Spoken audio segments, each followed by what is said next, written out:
everyone. നിങ്ങൾക്ക് Christmas എക്സാമിന് വളരെ ഇമ്പോർട്ടന്റ് ആയിട്ടുള്ള ചാപ്റ്റേഴ്സ് ആണ് disasters and disaster management in India, അതുപോലെ തന്നെ ദ സെറാങ് ഓഫ് റെനഗൻസി എന്ന് പറയുന്ന പോലെ. സോ ആ രണ്ട് ചാപ്റ്ററിനെ നമ്മൾ പെട്ടെന്ന് ഒന്ന് സമ്മറൈസ് ചെയ്യാൻ പോവാണ്. ഓക്കെ, അപ്പൊ നമുക്ക് ഫസ്റ്റ് ചാപ്റ്റർ ആയിട്ടുള്ള disasters and disaster management in ഇന്ത്യയിലേക്ക് പോവാം അല്ലെ. അപ്പൊ അഞ്ജന മജ്മുദ എഴുതിയിട്ടുള്ള ഒരു ചാപ്റ്റർ ആണിത്. അപ്പൊ നമുക്ക് എന്ത് ചെയ്യണം, നമുക്ക് അതില് ഓരോ ടോപ്പിക് ആയിട്ട് പഠിക്കാം. ഓക്കെ, സോ ഈ ഒരു ചാപ്റ്റർ എന്ന് പറയുന്നത് ഇതിൽ നിന്നും കൂടുതൽ ക്വസ്റ്റ്യൻ വരുന്നത് ആർട്ടിക്കിൾ എസ്സേസ് ഒക്കെ ആയിട്ടാണ്.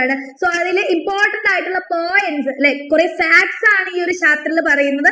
സോ ആ ഒരു ഫാക്ട്സ് നമുക്ക് എന്ത് ചെയ്യാം, പഠിച്ചു വെക്കാം. First, definition and overview of disasters. എന്താണ് ഡിസാസ്റ്റേഴ്സ് എന്നുള്ളതാണ് തുടക്കത്തിൽ പറഞ്ഞു വരുന്നത്. Disasters are common phenomenon affecting humanity since ancient times. അല്ലെ, പണ്ട് കാലം തൊട്ടേ മനുഷ്യനെയും ആ ഒരു മാനവികതയും ഒക്കെ മൊത്തത്തിൽ എഫക്ട് ചെയ്യുന്ന ഒരു കോമൺ ആയിട്ടുള്ള ഒരു പ്രതിഭാസമാണ് ഡിസാസ്റ്റേഴ്സ് അല്ലെങ്കിൽ ദുരന്തങ്ങൾ. പ്രകൃതി ദുരന്തങ്ങൾ ആയിക്കോട്ടെ, മാൻ മെയ്ഡ് ഡിസാസ്റ്റേഴ്സ് ആയിക്കോട്ടെ, ഇതെല്ലാം നമ്മുടെ ഹ്യൂമാനിറ്റീനെ തന്നെ വളരെയധികം ഇമ്പാക്ട് ഉണ്ടാക്കുന്ന ഒരു കാര്യമാണ്. And the frequency and intensity of disasters have increased over the years as highlight by the world disaster report. World disaster report പ്രകാരം നമ്മുടെ ഡിസാസ്റ്റേഴ്സിന്റെ ഇന്റൻസിറ്റിയും ഫ്രീക്വൻസിയും ഒക്കെ വർദ്ധിച്ചു വരികയാണ് അല്ലെ. ഇപ്പൊ കൂടുതലായിട്ട് റെക്കറന്റ് ആയിട്ട് എന്ത് വരുന്നുണ്ട്, ഡിസാസ്റ്റേഴ്സ് വന്നുകൊണ്ടിരിക്കുന്നുണ്ട്. ഇപ്പൊ വയനാടിലെ തന്നെ കാര്യം നമ്മൾ കണ്ടതാണ്. വളരെ അൺഎക്സ്പെക്ടഡ് ആയിട്ടാണ് അത്തരത്തിലൊരു പ്രകൃതി ദുരന്തം സംഭവിച്ചത്. സോ ഇപ്പൊ ഡിസാസ്റ്റേഴ്സ് ഒന്നിനു പുറകെ ഒന്നായിട്ട് കോമൺ ആയിട്ട് വരുന്ന ഒരു കാര്യമാണ്. And disasters are natural or man made, causing immense damage, destruction and death. Disasters രണ്ട് തരത്തിലുണ്ട്. നാച്ചുറൽ ഡിസാസ്റ്റേഴ്സും ഉണ്ട്, മാൻ മെയ്ഡ് ഡിസാസ്റ്റേഴ്സും ഉണ്ട്. സോ ഇതൊക്കെ വളരെയധികം ഡാമേജും നഷ്ടവും നാശവും ഒക്കെയാണ് വിതയ്ക്കുന്നത്. And common natural disasters include floods, earthquakes, cyclones, droughts and landslides, while man-made disasters include industrial accidents and riots. Okay, അപ്പൊ ഏതൊക്കെയാണ് നാച്ചുറൽ ഡിസാസ്റ്റേഴ്സ് നോക്കിക്കേ. ഫ്ലഡ്സ്, വെള്ളപ്പൊക്കം അല്ലെ, വെള്ളപ്പൊക്കം, earthquakes, ഭൂമികുലുക്കം, സൈക്ലോൺസ്, ചുഴലിക്കാറ്റുകള്, ഡ്രോട്ട്സ്, വരൾച്ച, ലാൻഡ് സ്ലൈഡ്സ്, മണ്ണിടിച്ചിൽ, ഇതൊക്കെ പ്രകൃതി ദുരന്തങ്ങളാണ് അല്ലെങ്കിൽ നാച്ചുറൽ ഡിസാസ്റ്റേഴ്സ് ആണ്. അതിന് പകരം മാൻ മെയ്ഡ് ഡിസാസ്റ്റേഴ്സ് എന്തൊക്കെയൊക്കെയാണ്, ഇൻഡസ്ട്രിയൽ ആക്സിഡൻസും റൈറ്റ്സും, പല കലാപങ്ങളും, അതുപോലെ ഇൻഡസ്ട്രിയൽ ആക്സിഡൻസും, അറ്റോമിക് ബോംബ്, അതുപോലെ തന്നെ പല കാര്യങ്ങൾ മനുഷ്യന്മാര് നിർമ്മിച്ചിട്ട് ഉണ്ടാക്കുന്ന ഒരുപാട് ഡിസ്ട്രക്ഷൻസ്, ഒരുപാട് ഡിസാസ്റ്റേഴ്സ് ഉണ്ട് അല്ലെ. ഇതിനെയാണ് മാൻ മെയ്ഡ് ഡിസാസ്റ്റേഴ്സ് എന്ന് പറയുന്നത്. ഓക്കെ, സോ ഇതില് ഡിസാസ്റ്റേഴ്സിന്റെ വൾനറബിലിറ്റി എന്താണെന്നാണ് അടുത്ത പോയിന്റ് ആയിട്ട് നമ്മൾ പഠിക്കാൻ പോകുന്നത്. ആ ഒരു ചാപ്റ്ററിൽ ഇങ്ങനെ ഫസ്റ്റ് ഡിസാസ്റ്റേഴ്സിനെ പറ്റി പറയുന്നു, അതിനുശേഷം അതിന്റെ വൾനറബിലിറ്റിയിലേക്കാണ്, എന്ന് വെച്ചാൽ ആ ഒരു ഡിസാസ്റ്റേഴ്സ് ഉണ്ടാക്കുന്ന ഇമ്പാക്ട് കാര്യങ്ങളിലേക്കാണ് നമ്മൾ പോകുന്നത്. So vulnerability is directly linked to human development. Lower development increases vulnerability. Okay, അപ്പൊ ഈ വൾനറബിലിറ്റി, ഡിസാസ്റ്റർ കാരണം ഉണ്ടാകുന്ന ആ ഒരു ദുർബലത, ആ ഒരു വീക്ക്നെസ് എന്തുമായിട്ട് റിലേറ്റഡ് ആയിട്ടിരിക്കുന്നു, ആ ഒരു ഡെവലപ്മെന്റുമായിട്ട് റിലേറ്റഡ് ആയിട്ടിരിക്കുന്നു. ഇപ്പൊ ലോവർ ഡെവലപ്മെന്റ് ഉള്ള ഏരിയ ആണ്, കുറഞ്ഞ വികസനമുള്ള ഏരിയ ആണെങ്കിൽ അവിടെ ആ ഒരു ഡിസാസ്റ്റർ മൂലം ഉണ്ടാകുന്ന വൾനറബിലിറ്റി കൂടുതലായിരിക്കും. കാരണം അതിനെ നേരിടാനുള്ള കാര്യങ്ങളൊക്കെ അവിടെ എന്തായിരിക്കും, കുറവായിരിക്കും അല്ലെ. And floods are most frequent disaster globally, but droughts account for 48% of disaster related. അപ്പൊ നമുക്ക് എല്ലാവർക്കും അറിയാം, വെള്ളപ്പൊക്കമാണ് കോമൺ ആയിട്ട് കൂടുതലായിട്ട് കണ്ടുവരുന്ന ഒരു പ്രകൃതി ദുരന്തം അല്ലെ. കാരണം എല്ലാ വർഷങ്ങളിലും ഇപ്പൊ കേരളത്തിൽ തന്നെ ആയിക്കോട്ടെ, പല പല വർഷങ്ങളിലും നമുക്ക് എന്ത് ചെയ്യാറുണ്ട്, റെക്കറന്റ് ആയിട്ട് ഇതുപോലെ ഫ്ലഡ്സ് നമുക്ക് കാണാൻ പറ്റാറുണ്ട്. പക്ഷേ ഇത് റെക്കറന്റ് ആയിട്ട് വരുന്നത് അല്ലെങ്കിൽ ഫ്രീക്വന്റ് ആയിട്ട് വരുന്ന ഡിസാസ്റ്റർ ഫ്ലഡ് ആണെങ്കിലും 48% of disaster related deaths, disaster ഈ ഒരു പ്രകൃതി ദുരന്തം മൂലം ഉണ്ടാകുന്ന മരണം ഏറ്റവും കൂടുതൽ ഏതിനാണടാ, ഡ്രോട്ട്സിനാണ്, വരൾച്ചയ്ക്കാണ് എന്നാണ് പറയുന്നത്. Okay, and Asia experiences the highest disaster death toll, with India, China and Bangladesh being particularly affected. അപ്പൊ ഏഷ്യയാണ് ഏറ്റവും കൂടുതൽ ഡിസാസ്റ്റർ ഡെത്ത് ടോൾ, എന്ന് വെച്ചാൽ ഒരു പ്രകൃതി ദുരന്തം കാരണം ഏറ്റവും കൂടുതൽ ആൾക്കാർ മരിക്കുന്നത് ഏഷ്യയിലാണ്. പ്രത്യേകിച്ച് എവിടെയൊക്കെ, ഇന്ത്യയിലും ചൈനയിലും ബംഗ്ലാദേശിലും അല്ലെ. അപ്പൊ ജനസംഖ്യ കൂടിയ സ്ഥലങ്ങളാണ് ഇതൊക്കെ, ഏഷ്യയും ഇന്ത്യയും ചൈനയും ബംഗ്ലാദേശും ഒക്കെ. അപ്പൊ ഇവിടെ ഒരുപാട് ആൾക്കാർ ഈ ഒരു ഡിസാസ്റ്റർ കാരണം മരണപ്പെടുന്നുണ്ട്. ക്ലിയർ? സോ ഇനി നമ്മൾ പോകാൻ പോകുന്നത് ഇന്ത്യയിലെ ഡിസാസ്റ്റേഴ്സിനെ പറ്റിയിട്ടാണ്. ഇന്ത്യയിൽ എങ്ങനെയൊക്കെയാണ് ദുരന്തങ്ങൾ ഉണ്ടാവുന്നത്, ഏതൊക്കെ ദുരന്തങ്ങളാണ് എന്നാണ് നെക്സ്റ്റ് നമ്മൾ നോക്കാൻ വേണ്ടി പോകുന്നത് കേട്ടോ. India is highly prone to disasters due to its geographical location and geological features, coastline, rivers, mountains and seismic zones. Okay, അപ്പൊ ഇന്ത്യ ഡിസാസ്റ്റേഴ്സിനോട് വളരെ പ്രോൺ ആണ്. ഇന്ത്യയിൽ ഡിസാസ്റ്റേഴ്സ് വരാൻ കൂടുതൽ ചാൻസസ് ഉണ്ട്. കാരണം എന്തൊക്കെയാണ്? Because of it geographical location and geological features അല്ലെ, അതിന്റെ ഭൂമിശാസ്ത്രപരമായിട്ടുള്ള പ്രത്യേകതകളും ആ ഒരു സ്ഥാനമൊക്കെ കാരണം ഇന്ത്യയിൽ ഡിസാസ്റ്റേഴ്സ് വരാനുള്ള ചാൻസസ് കൂടുതലാണ്. ഏതൊക്കെ ടൈപ്പ് ഓഫ് ആ ഒരു ജിയോളജിക്കൽ ലൊക്കേഷനിലാണ് അല്ലെങ്കിൽ ജോഗ്രഫിക്കൽ ലൊക്കേഷനിലാണ് നമ്മുടെ ഇന്ത്യ ഉള്ളത്? ഒരുപാട് കോസ്റ്റ് ലൈൻസ് ഉണ്ട്, റിവേഴ്സ് ഉണ്ട്, മൗണ്ടെയിൻസും സീസ്മിക് സോൺസും ഉണ്ട് അല്ലെ. എന്താണ് സീസ്മിക് സോൺസ് എന്ന് പറഞ്ഞു കഴിഞ്ഞാൽ ഭൂകമ്പ മേഖലകളാണ് കേട്ടോ. അപ്പൊ ഇതുപോലെ ഒരുപാട് സീസ്മിക് സോൺസ് ഒക്കെ ഉള്ള സ്ഥലമാണ് ഇന്ത്യ. സോ അവിടെ ഡിസാസ്റ്റേഴ്സ് വരാനുള്ള ചാൻസസ് വളരെ അധികമാണ്. High population density, 2% of the world's area support 18% of its population, which stresses natural resources and increase disaster risk. Okay, അപ്പൊ നമുക്ക് എല്ലാവർക്കും അറിയാം വളരെ ജനസാന്ദ്രത ഏറിയിട്ടുള്ള ഒരു സ്ഥലമാണ് നമ്മുടെ ലോകം തന്നെ അല്ലെ. ഇപ്പൊ വേൾഡില് 2% മാത്രമാണ് ഏരിയ ഉണ്ടെങ്കിൽ അതിൽ 18% പോപ്പുലേഷൻ ഉണ്ട്. അപ്പൊ നിങ്ങൾ ആലോചിക്കുക, അത്രയും ആൾക്കാർക്കുള്ള റിസോഴ്സസ് എവിടെ ഉണ്ടാവില്ല? നമ്മുടെ ഈ ഒരു ഭൂമിയിൽ ഉണ്ടാവില്ല അല്ലെ. സോ അതുകൊണ്ട് തന്നെ ഇത് എന്ത് ചെയ്യുന്നു? നമ്മുടെ ഡിസാസ്റ്റർ റിസ്ക് കൂട്ടാണ് ചെയ്യുന്നത്. ഓക്കെ, അപ്പൊ ആ ഒരു ഭൂമിക്ക് താങ്ങാൻ പറ്റുന്നതിലും അധികം ആൾക്കാരാണ് ഈ ഒരു ലോകത്തുള്ളത്. സോ അതുകൊണ്ട് തന്നെ ഡിസാസ്റ്റർ റിസ്ക് കൂടാണ് ചെയ്യുന്നത്. ഇനി റീജിയണൽ ഡിസാസ്റ്റേഴ്സിനെ പറ്റി പറയുന്നുണ്ട്. പല പല റീജിയൻസിൽ ഉണ്ടാവുന്ന ഡിസാസ്റ്റേഴ്സ് ഏതൊക്കെയാണെന്നാണ് നെക്സ്റ്റ് നമ്മളോട് പറയുന്നത്. നോർത്തേൺ റീജിയനിൽ ഏതൊക്കെയാണടാ? Landslides, floods, droughts, earthquakes ഒക്കെയാണ്. അവിടെ സീസ്മിക് സോൺ 3 to 5 ആണ് ഉള്ളത് കേട്ടോ. ഇനി ഈസ്റ്റേൺ റീജിയനിലോ ഫ്ലഡ്സ് ആണ്. കാരണം ഗംഗ, ബ്രഹ്മപുത്ര ഒരുപാട് നദികൾ ഒഴുകുന്ന സ്ഥലത്താണ് ഈസ്റ്റേൺ റീജിയൻ എന്ന് പറയുന്നത്. And droughts, cyclones, earth quakes and heat waves ഉണ്ടാവാറുണ്ട്. ഉഷ്ണതരംഗങ്ങൾ പൊതുവെ കാണപ്പെടുന്നത് ഈസ്റ്റേൺ റീജിയനിലാണ്. ഈ നോർത്ത് ഈസ്റ്റേൺ റീജിയനിൽ എന്തൊക്കെയാണ് ഉണ്ടാവാറുള്ളത്? Earthquakes, floods, landslides and seismic zones 4 to 5 ആണ് ഇവിടെ നമുക്ക് കാണാൻ പറ്റുന്നത് നോർത്ത് ഈസ്റ്റേൺ റീജിയനിൽ കാണാൻ പറ്റുന്നത്. സോ ഈ ഒരു ചാപ്റ്റർ നിങ്ങൾക്കറിയാം ഒരുപാട് ഫാക്ട്സ് ആണുള്ളത്. ആ ഫാക്ട്സിന് മിസ് കുഞ്ഞു കുഞ്ഞു കുഞ്ഞു കാര്യങ്ങളാക്കിയിട്ടാണ് ഇവിടെ കൊടുത്തിട്ടുള്ളത് കേട്ടോ. നിങ്ങൾക്ക് പഠിക്കാൻ ഈസി ആവട്ടെ എന്ന് വിചാരിച്ചിട്ട്. സോ വെസ്റ്റേൺ റീജിയനിൽ എന്തൊക്കെ നമുക്ക് കാണാം? Droughts, wind erosion, floods, cyclones, earthquakes ഒക്കെ നമുക്ക് കാണാൻ പറ്റും. സതേൺ റീജിയനിൽ എന്തൊക്കെയാണ്? Cyclone, tsunami, sea erosion, landslides ഇതൊക്കെയാണ് കാണാൻ പറ്റുന്നത്. സോ വിൻഡർ റോഷനും സീ റോഷനും തമ്മിലുള്ള വ്യത്യാസം, വിൻഡ് കാരണം ആ ഒരു മണ്ണിടിച്ചിൽ പോലെ ഉണ്ടാവുന്നതിനെയാണ് നമ്മൾ വിൻഡർ റോഷൻ എന്ന് പറയാ. സീ റോഷൻ എന്ന് പറഞ്ഞാൽ തിരമാലകൾ കാരണം വേവ്സിലൂടെ ഫോം ചെയ്യുന്നതാണ് കേട്ടോ. ആൻഡ് ഐലൻഡ് റീജിയൻസിലോ സീ റോഷനും അതുപോലെ സുനാമീസും ഒക്കെയാണ് ഒരുപാട് ഉണ്ടാവാറുള്ള ഡിസാസ്റ്റേഴ്സ്. അപ്പൊ പല റീജിയൻ ആയിട്ട് എന്ത് ചെയ്യുന്നുണ്ട്? ഈ ഒരു ഡിസാസ്റ്റേഴ്സിനെ തരംതിരിക്കുന്നുണ്ട് അല്ലെ. അപ്പൊ നോർത്തേൺ റീജിയനും ഈസ്റ്റേൺ റീജിയനും, നോർത്ത് ഈസ്റ്റേൺ റീജിയനും, വെസ്റ്റേൺ റീജിയനും, സതേൺ റീജിയനും, ഐലൻഡ് റീജിയൻസും. സോ ആ ഒരു പോയിന്റ്സ് നിങ്ങൾ നോക്കി വെക്കാം. ഇനി ഇന്ത്യയിൽ നടന്നിട്ടുള്ള മേജർ ഡിസാസ്റ്റേഴ്സിനെ പറ്റി പറയുന്നുണ്ട്. നോട്ടബിൾ നാച്ചുറൽ ഡിസാസ്റ്റേഴ്സ് ഏതൊക്കെയാണ്, അല്ലെങ്കിൽ ഇന്ത്യയിൽ നടന്നിട്ടുള്ള മേജർ ആയിട്ടുള്ള മാൻമെയ്ഡ് ഡിസാസ്റ്റർ ഏതൊക്കെയാണെന്ന് പറയുന്നുണ്ട്. സോ നോക്കിക്കേ, നാച്ചുറൽ ഡിസാസ്റ്റേഴ്സ് ഏതൊക്കെയാണ്? 2001 ഗുജറാത്ത് എർത്ത് ക്വേക്ക് വരുന്നുണ്ട്. 2004 സുനാമി വരുന്നുണ്ട് അല്ലെ. സുനാമി എവിടേക്കാണ് വരുന്നത്? തമിഴ്നാട്, കേരള, ആന്ധ്രാപ്രദേശ്, ആൻഡമാൻ ആൻഡ് നിക്കോബാർ ഐലൻഡ്സിലാണ്. 2005 മുംബൈ, ഗുജറാത്ത് ഫ്ലഡ്സ് വരുന്നുണ്ട്. 2013 Uttarakhand flash floods and cyclone fail എന്ന് പറഞ്ഞിട്ടുള്ള സൈക്ലോൺ വരുന്നുണ്ട് in Odisha and Andhra Pradesh. And ഇതൊക്കെയാണ് നാച്ചുറൽ ഡിസാസ്റ്റേഴ്സ് ഇന്ത്യയിൽ സംഭവിച്ചിട്ടുള്ളത്. ഇനി മേജർ മാൻമെയ്ഡ് ഡിസാസ്റ്റേഴ്സ് ഏതൊക്കെയാ? ഭോപ്പാൽ ഗ്യാസ് ട്രാജഡി 1984 നടന്നിട്ടുള്ള ഭോപ്പാൽ ഗ്യാസ് ട്രാജഡി മാൻമെയ്ഡ് ആയിട്ട് ഉണ്ടായിട്ടുള്ള ഒരുപാട് നാശം വിതച്ചിട്ടുള്ള ഒരു ഡിസാസ്റ്റർ ആണ്.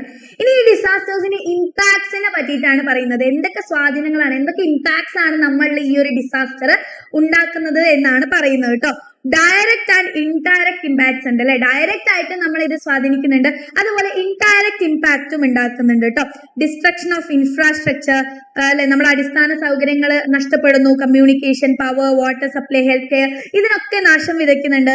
Economic loss and disruption of daily life അല്ലെ, നമ്മുടെ സാമ്പത്തിക നഷ്ടവും അതുപോലെ തന്നെ ദൈനംദിന ജീവിതത്തിന് വരെ നഷ്ടം സംഭവിക്കുന്നുണ്ട് ഈ ഒരു ഡിസാസ്റ്റേഴ്സ് കാരണം. And severe psychological trauma particularly for the poor and vulnerable. പാവപ്പെട്ടവർക്കും അതുപോലെ ദുർബലരായവർക്കും ഒക്കെ എന്താണ് സ്വന്തം വീടും കുട്ടികളും പാരന്റ്സും എല്ലാവരും നഷ്ടപ്പെട്ടു പോകുന്ന പല സാഹചര്യങ്ങൾ നമ്മൾ കണ്ടിട്ടുണ്ട് അല്ലെ. സോ വളരെ കഠിനമായിട്ടുള്ള വളരെ സിവിയർ ആയിട്ടുള്ള സൈക്കോളജിക്കൽ ട്രോമ വരെ അല്ലെ, നമുക്ക് ആ ഒരു ഇമോഷണൽ ഡാമേജ് വരെ ഉണ്ടാക്കാൻ സാധ്യതയുള്ള ഒരു കാര്യമാണ് ഈ ഒരു ഡിസാസ്റ്റേഴ്സ് എന്നുള്ളത്. Poor construction standards amplify disaster impacts, especially in developing countries where only 30% of building meet safety standards. അപ്പൊ അത് മാത്രമല്ല നമ്മുടെ ഇവിടെയൊക്കെ ബിൽഡിങ്സ് ഒക്കെ 30% ബിൽഡിങ്സ് മാത്രമാണ് ഈ സേഫ്റ്റി സ്റ്റാൻഡേർഡ്സ് ഒക്കെ നോക്കിയിട്ട് പർട്ടിക്കുലർ നല്ല രീതിയിൽ ബിൽഡ് ചെയ്തെടുത്തിട്ടുള്ളത്. സോ ഇങ്ങനെ ചെയ്യാത്തത് കാരണം ഈ ഡെവലപ്പിംഗ് കൺട്രീസിലൊക്കെ എന്ത് വരാൻ ചാൻസ് ഉണ്ടടാ, ഇതിന്റെ ഇമ്പാക്ട് ഡിസാസ്റ്റർ ഒക്കെ വരുമ്പോൾ ഈ എല്ലാം ഇടിഞ്ഞു പൊളിഞ്ഞു വീണാൽ നമ്മൾ എന്തായി പോകും, ഒരുപാട് പേര് മരിച്ചു പോകൂലെ. സോ ആ ഒരു ഇമ്പാക്ട് കൂടുന്നതിൽ ഈ ഒരു നമ്മുടെ കൺസ്ട്രക്ഷനും വളരെ ഇമ്പോർട്ടന്റ് ആയിട്ടുള്ള ഒരു റോള് വഹിക്കുന്നുണ്ട്. ഇനി ഇതിനെ നമ്മൾ എങ്ങനെയൊക്കെ പ്രിവെന്റ് ചെയ്യാം, നമുക്ക് ഡിസാസ്റ്ററിനെ എങ്ങനെയൊക്കെ പ്രിവെന്റ് ചെയ്യാൻ വേണ്ടി പറ്റും എന്നാണ് നമ്മൾ നോക്കുന്നത് കേട്ടോ. ബിൽഡിംഗ് സേഫ്റ്റി നല്ല രീതിയിൽ ensuring compliance with building codes and use of high quality materials, നല്ല ക്വാളിറ്റി ഉള്ള മെറ്റീരിയൽസ് യൂസ് ചെയ്തിട്ട് ബിൽഡിംഗ് കോഡ്സിനൊക്കെ ഒബേ ചെയ്ത്, കംപ്ലയൻസ് എന്ന് പറഞ്ഞാൽ എന്താണടാ, ഒബേ ചെയ്യുക, അനുസരിക്കുക അല്ലെ. സോ ഇതൊക്കെ അനുസരിച്ച് നല്ല സേഫ് ആയിട്ടുള്ള സേഫ്റ്റി ബിൽഡിംഗ് സ്റ്റാൻഡേർഡ്സ് നമ്മൾ ഫോളോ ചെയ്ത് കഴിഞ്ഞാൽ ഒരു പരിധി വരെ ഈ ഒരു ഇമ്പാക്ട് നമുക്ക് പ്രിവെന്റ് ചെയ്യാൻ വേണ്ടി പറ്റും. ഇനി monitoring and assessment, evaluating existing structures in vulnerable areas and rectifying weakness. Okay, അപ്പൊ കൃത്യമായിട്ട് ഇവാലുവേറ്റ് ചെയ്തിട്ട് എവിടേക്കാണ്, ഏതൊക്കെ വൾനറബിൾ ഏരിയാസിലാണ് എന്തൊക്കെ പ്രശ്നങ്ങളാണ് ഉള്ളത്, ആൻഡ് ആ ഒരു സ്ട്രക്ചേഴ്സിനൊക്കെ ഏതൊക്കെ സ്ട്രക്ചേഴ്സിനാണ് പ്രശ്നമുള്ളത്, ഇതൊക്കെ മനസ്സിലാക്കി അതിന്റെ വീക്ക്നെസ് ഒക്കെ കണ്ടെത്തി പരിഹരിക്കാൻ ശ്രമിക്കാം.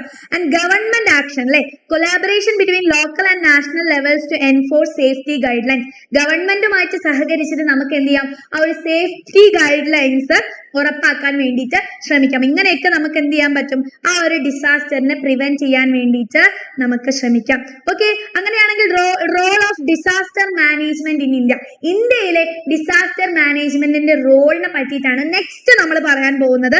പലതരത്തിലുള്ള റെസ്പോൺസസ് ഉണ്ട് അല്ലെ, state level response, national level response, rehabilitation efforts. ഇപ്പോൾ തന്നെ നമുക്കറിയാം ഈ ഒരു വയനാടിന്റെ കേസ് വന്നപ്പോൾ തന്നെ പല സ്ഥലങ്ങളാണ് ഈ ഒരു കാര്യത്തിൽ ഇടപെടുന്നത്, നാഷണൽ ലെവൽ ആയിക്കോട്ടെ സ്റ്റേറ്റ് ലെവൽ ആയിക്കോട്ടെ. അപ്പൊ ഇതിനെ മാനേജ് ചെയ്യാൻ വേണ്ടിയിട്ട് പല സ്ഥലത്തുള്ള ആൾക്കാരാണല്ലേ വരുന്നത്. ഓക്കെ, അപ്പൊ ഇതിനെ നമുക്ക് നോക്കാം. സ്റ്റേറ്റ് ലെവൽ റെസ്പോൺസ് എന്ന് പറഞ്ഞാൽ എന്താണ്, state governments take lead support by NGOs and disaster management committees. NGOസിലൂടെയും അതുപോലെ ഡിസാസ്റ്റർ മാനേജ്മെന്റ് കമ്മിറ്റീസിലൂടെയൊക്കെ സ്റ്റേറ്റ് ഗവൺമെന്റ് പ്രവർത്തിക്കുന്നതിനാണ്, ലീഡ് എടുക്കുന്നതിനാണ് സ്റ്റേറ്റ് ലെവൽ റെസ്പോൺസ് എന്ന് പറയുന്നത്. The central government facilitates with defence service, transport, medical support and coordination. National central government എന്ത് ചെയ്യാണ്, ഈ ഡിഫൻസ് സർവീസസും അതുപോലെ യാത്രാ സൗകര്യങ്ങളും മെഡിക്കൽ സപ്പോർട്ടും ഇതൊക്കെ പ്രൊവൈഡ് ചെയ്യുന്നതിനാണ് നമ്മൾ നാഷണൽ ലെവൽ സപ്പോർട്ട് എന്ന് പറയുന്നത്. റീഹബിലേഷൻ എഫേർട്സ് എന്ന് പറഞ്ഞാൽ പുനരധിവാസം അല്ലെ, എന്ന് വെച്ചാൽ ഈ ഒരു ഡിസാസ്റ്റർ ഉണ്ടായ സ്ഥലത്ത് നിന്നും മാറ്റി താമസിപ്പിക്കുന്നതിനെയാണ് റീഹബിലേഷൻ എന്ന് പറയുന്നത്.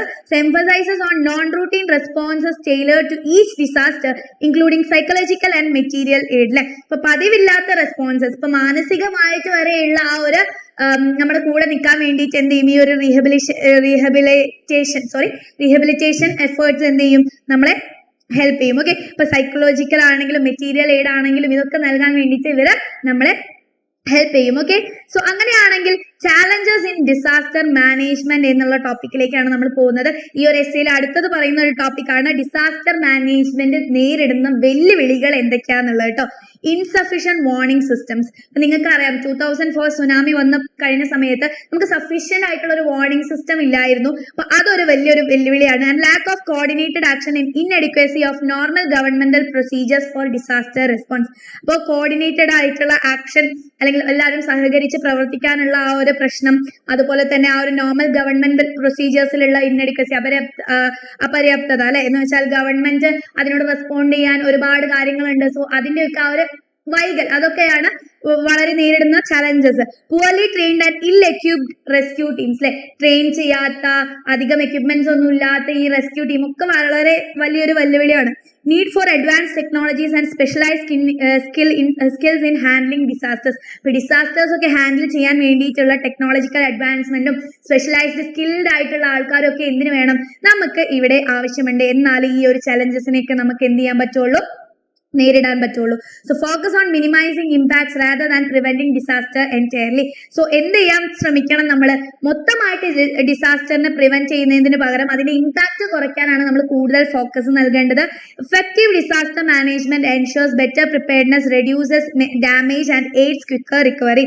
അപ്പോൾ എഫക്റ്റീവ് ആയിട്ടുള്ള ഡിസാസ്റ്റർ മാനേജ്മെന്റ് എന്താണ് ചെയ്യുന്നത്, നമ്മൾ ബെറ്റർ പ്രിപ്പയർഡ്നെസ് ഉണ്ടാവില്ല എല്ലാ കാര്യത്തിനും, അതിന്റെ തൊട്ട് മുന്നേ തന്നെ എല്ലാ കാര്യങ്ങളും ശരിയാക്കി പ്രിപ്പയർ ആയിട്ട് വെച്ചിട്ടുണ്ടാവും, അതിന്റെ ഡാമേജ് കുറയ്ക്കാൻ നോക്കും. അതുപോലെ തന്നെ പെട്ടെന്നുള്ള റിക്കവറിക്ക് വേണ്ടിയിട്ട് ശ്രമിക്കും. And prioritising rehabilitation including psychological support along side rebuilding efforts. അപ്പൊ റീഹബിലിറ്റേഷൻ എന്ന് പറയുന്നത് വളരെ വലിയൊരു കാര്യമാണ്. അവരെ ആ ഒരു ദുരന്ത ബാധിത സ്ഥലത്ത് നിന്ന് മാറ്റേണ്ടത് വലിയൊരു അത്യാവശ്യമാണ് അല്ലെ. So by addressing these points, India can mitigate the adverse effects of disasters to improve the disaster management and capabilities. So ഇതൊക്കെ കുറയ്ക്കുന്നതിലൂടെ ഇന്ത്യക്ക് എന്ത് ചെയ്യാൻ പറ്റും എന്നാണ് പറയുന്നത്. ഈ ഒരു ഡിസാസ്റ്റേഴ്സിനെ ഒരു പരിധി വരെ നമുക്ക് പ്രിവെന്റ് ചെയ്ത് ഒരു പരിധി വരെ അതിന്റെ ഇമ്പാക്ട് പ്രിവെന്റ് ചെയ്ത് നമുക്ക് മുന്നോട്ട് പോകാൻ പറ്റും എന്നാണ് പറയുന്നത്. സോ ഇത്രയും കാര്യങ്ങളാണ് ഈ ഒരു ചാപ്റ്ററിൽ ഡിസ്കസ് ചെയ്യുന്നത്. അങ്ങനെയാണെങ്കിൽ നമുക്ക് എന്ത് ചെയ്യാം, നമ്മുടെ നെക്സ്റ്റ് ചാപ്റ്ററിലേക്ക് പോകാം. ദ സെറാങ് ഓഫ് റെനഗൻജിലെ ഡോക്ടർ AJ ക്രോണിൻ എഴുതിയിട്ടുള്ള ഒരു സ്റ്റോറിയാണ്. ആൻഡ് ഇവിടെ സെറാങ് ആയിട്ട് നമ്മുടെ ഹസനെ ഇൻട്രൊഡ്യൂസ് ചെയ്തുകൊണ്ടാണ് ഈ ഒരു ചാപ്റ്റർ സ്റ്റാർട്ട് ചെയ്യുന്നത് കേട്ടോ. At the beginning of the voyage a first class passenger Miss Job Smith mocks Hasan the serang senior Indian seaman for his appearance. അപ്പൊ നമ്മുടെ സ്റ്റോറി സ്റ്റാർട്ട് ചെയ്യുന്നത് ആ ഒരു ഷിപ്പിലെ ഫസ്റ്റ് ക്ലാസ് പാസഞ്ചർ ആയിട്ടുള്ള മിസ് ജോബ് സ്മിത്ത് നമ്മുടെ ഹസന്റെ അപ്പിയറൻസ് അല്ലെ, അവരുടെ രൂപം കണ്ടിട്ടൊക്കെ കളിയാക്കാണ്. ആള് കുറച്ച് ഷോർട്ടാണ്. അപ്പൊ ആ ഒരു ഹസന്റെ രൂപം കണ്ടിട്ട് ജോബ് സ്മിത്ത് അവനെ കളിയാക്കുന്നത് തൊട്ടാണ് ഈ ഒരു സ്റ്റോറി സ്റ്റാർട്ട് ചെയ്യുന്നത്. She refers to him as a comic creature displaying her condescension and prejudice അല്ലെ. അവിടെ ആ ഒരു സുപ്പീരിയോറിറ്റിയും അതുപോലെ തന്നെ ആ ഒരു പ്രെജുഡീസ് മുൻധാരണയും ഒക്കെ വെച്ചുകൊണ്ട് അവനൊരു കോമിക് ക്രീച്ചർ ആയിട്ടാണ് ഇവിടെ ആര് പറയുന്നത്, നമ്മുടെ മിസ് ജോബ് സ്മിത്ത് പറയുന്നത്. Hasan despite his squat stature and withered face is later revealed to be a man of remarkable character and fortitude അല്ലെ. അപ്പൊ അവൻ നമ്മുടെ ഹസന്റെ ക്യാരക്ടർ ആണ് ഇവിടെ പറയുന്നത്. സ്ക്വാഡ് സ്റ്റേച്ചർ ആണ്, ഷോർട്ട് ആൻഡ് ബ്രോഡ് ആയിട്ടുള്ള ഒരു ബോഡിയാണ്, വെതേർഡ് ഫേസ് ആണ്, വെയിലൊക്കെ കൊണ്ട് ആകെ വാടി കരിഞ്ഞ ഒരു മുഖമാണുള്ളത്. And is later revealed to be a man of remarkable character and fortitude. അപ്പൊ തുടക്കത്തിൽ ഇങ്ങനെയാണെങ്കിലും നമ്മുടെ ഹസൻ കഥയിലെ അവസാനമാകുമ്പോഴേക്ക് എന്താവാണ്, ക്യാരക്ടർ ഓഫ് ഫോർട്യൂഡ് അല്ലെ. ഫോർട്യൂഡ് എന്ന് പറഞ്ഞാൽ എന്താണ്, ധൈര്യം. ആ ഒരു ധൈര്യത്തിന്റെയും അതുപോലെ തന്നെ ആ ഒരു ആത്മവിശ്വാസത്തിന്റെയും ഒരു പ്രതീകമായിട്ട് ലാസ്റ്റ് നമ്മുടെ ഹസൻ മാറാണ്. And the ship travels through calm seas and the passengers including Anglo Indian officers and their families enjoy the voyage. Okay, അപ്പൊ നമ്മുടെ സ്റ്റോറി സ്റ്റാർട്ട് ചെയ്യുന്നത് ഒരുപാട് ആംഗ്ലോ ഇന്ത്യൻ ഓഫീസേഴ്സും അവരുടെ ഫാമിലിയും ഒക്കെ ആ ഒരു ഷിപ്പിൽ പോയിക്കൊണ്ടിരിക്കുകയാണ്. Miss Job Smith is a prominent albeit insufferable figure in social events. അപ്പൊ എല്ലാ സോഷ്യൽ ഇവന്റ്സിലും ഉണ്ടാവുന്ന ഒരാളാണ് മിസ് ജോബ് സ്മിത്ത്. കുറച്ച് ജാടയൊക്കെയുള്ള, കുറച്ച് അഹങ്കാരി അരോഗന്റ് ആയിട്ടുള്ള ഒരാളാണ് മിസ് ജോബ് സ്മിത്ത് എന്നുള്ളത്. ജോബ് സ്മിത്ത് ഭയങ്കര ഫേമസ് ആണെങ്കിലും ഇൻസഫറബിൾ ആണ്, ആർക്കും സഹിക്കാൻ പറ്റൂല. അങ്ങനെ വെറുതെ ഓരോ കാര്യങ്ങൾ ഇങ്ങനെ പറഞ്ഞുകൊണ്ടിരിക്കും. അങ്ങനത്തെ ഒരു ഭയങ്കര പോഷ് ആളാണ് മിസ് ജോബ് സ്മിത്ത് എന്നുള്ളത് കേട്ടോ. അങ്ങനെ in the Arabian sea Hasan brings 2 Lascar crewmen to the ship's doctor, and the narrator reporting that they are unwell. Upon examination, the doctor discovers they have smallpox, a deadly and highly contagious disease. അങ്ങനെ ഈ ഒരു Arabian scene അവിടെ എത്തിയ സമയത്ത് രണ്ട് സീമെൻ, lascar crewmen എന്ന് പറഞ്ഞാൽ sailor or seamen from South Asia കേട്ടോ. അവിടെ നിന്നുള്ള രണ്ട് ക്രൂമെനെ കൊണ്ടുവരാണ്. ഡോക്ടറെ അടുത്തേക്ക് കൊണ്ടുവന്നപ്പോൾ അവരെ ഭയങ്കര അസുഖം ബാധിച്ചാണ് നിൽക്കുന്നത് കേട്ടോ. അപ്പൊ ഡോക്ടർ അവസാനം ഡിസ്കവർ ചെയ്യാണ് ദേ ഹാവ് സ്മോൾ പോക്സ്, അവർക്ക് സ്മോൾ പോക്സ് ആണ്. ആൻഡ് അത് വളരെ കണ്ടീജിയസ് ഡിസീസ് ആണ്, അത് എല്ലാവർക്കും പകരാനുള്ള ചാൻസ് ഉണ്ട്.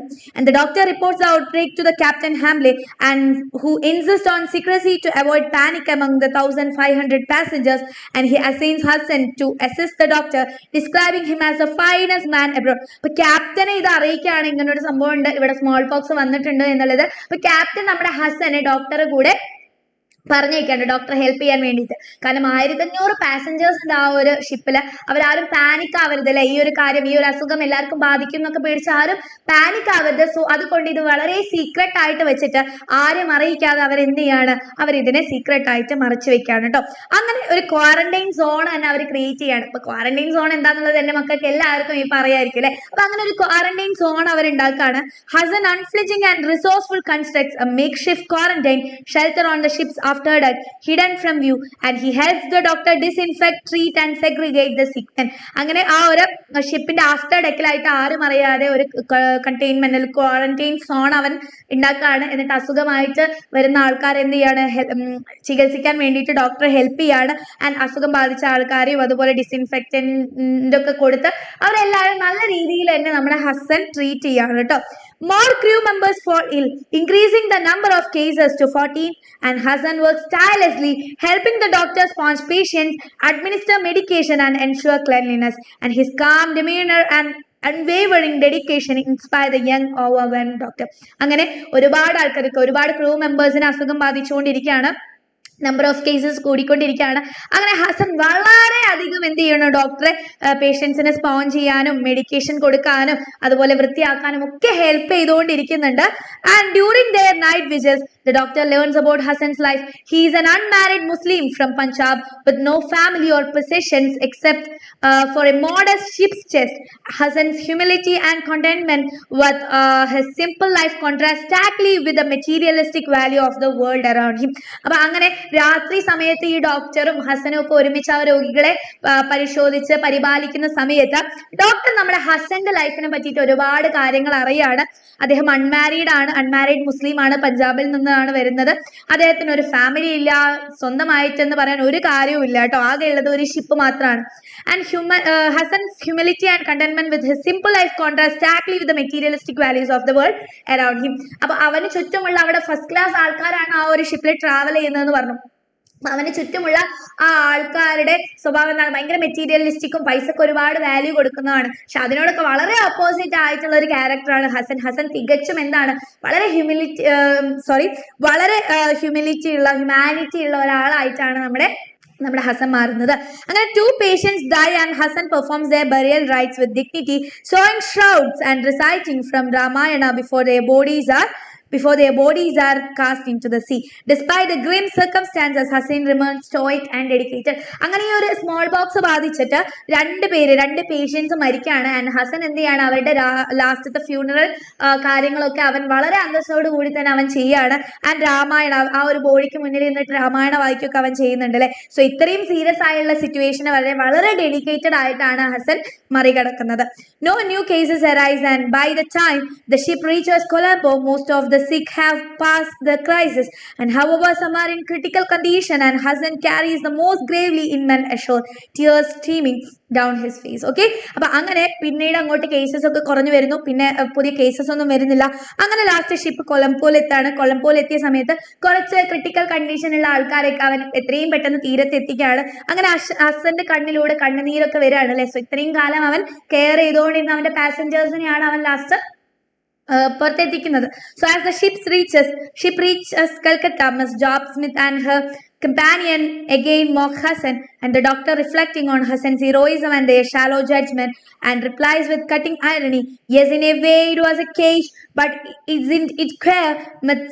Job Smith, the animals were all outside. പക്ഷെ ഈ ജോബ് സ്മിത്തിനൊക്കെ എന്നിട്ടും എന്താവുന്നില്ല, പണി മീൻസ് മനസ്സിലാവുന്നില്ല എന്നതാണ്. അങ്ങനെ കൽക്കത്തയിൽ എത്തിയ സമയത്ത് ജോബ് സ്മിത്തും അതുപോലെ തന്നെ അവളുടെ കമ്പാനിയനും വീണ്ടും എന്ത് ചെയ്യുന്നുണ്ട്, നമ്മളെ ഹസനെ കളിയാക്കുന്നുണ്ട്. അപ്പൊ ഡോക്ടർ വളരെ ഐറണിക്കൽ ആയിട്ട് അവൾക്ക് തിരിച്ചൊരു കാര്യം പറയുന്നുണ്ടല്ലോ അവളോട്, yes in a way it was a cage but isn't it clear Miss Job Smith, the animals were all outside. അല്ലെ, മനുഷ്യന്മാരൊക്കെ എവിടെയാണെന്നാണ് പറയുന്നത്, മനുഷ്യന്മാരല്ല, ആനിമൽസ് ഒക്കെ, മൃഗങ്ങളൊക്കെ മൊത്തം പുറത്താണ് എന്നാണ് പറയുന്നത്. സോ ജോബ് സ്മിത്തിന്റെയും അതുപോലെ മറ്റുള്ള ഈ ഒരു ഫസ്റ്റ് ക്ലാസ് ഈ ഒരു സുപ്പീരിയോറിറ്റി നേച്ചർ കാണിക്കുന്ന ആൾക്കാരുടെ ഒക്കെ സ്വഭാവത്തെ വളരെ അധിക്ഷേപിച്ചുകൊണ്ടാണ് ഡോക്ടർ ആ ഒരു കാര്യം പറയുന്നത്. ആനിമൽസ് ഒക്കെ എവിടെയാണ്, ഒരു ഓൾ ഔട്ട്സൈഡ് എന്നാണ് പറയുന്നത്.